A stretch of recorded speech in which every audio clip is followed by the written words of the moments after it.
Rescue workers are still struggling to treat thousands of people wounded in an enormous explosion that rocked Beirut, turned their attention on Wednesday morning to the desperate search for survivors. The blast, so powerful it could be felt more than 150 miles away in Cyprus, leveled whole sections of the city near the port of Beirut, leaving nothing but twisted metal and debris for blocks in Beirut's downtown business district. Nearly all the windows along one popular commercial strip had been blown out, and the street was littered with glass, rubber, and cars that had slammed into each other after the blast. The death toll rose to over 100, and with an untold number still missing, and officials expected that figure to rise, more than 4,000 people were injured, overwhelming the city's hospitals.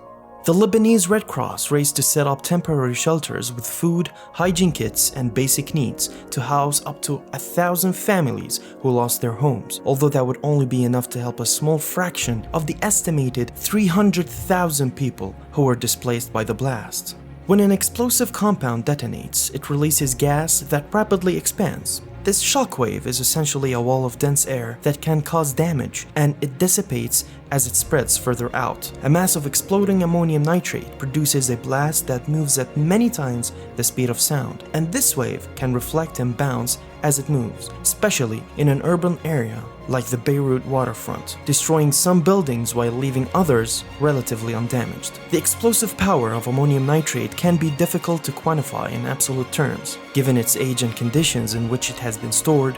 However, it could be as high as 40% of the power of TNT.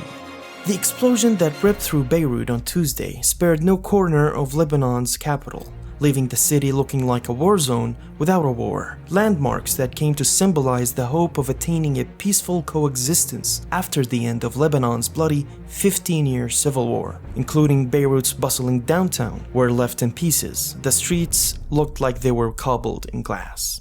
Let's all pray for Lebanon.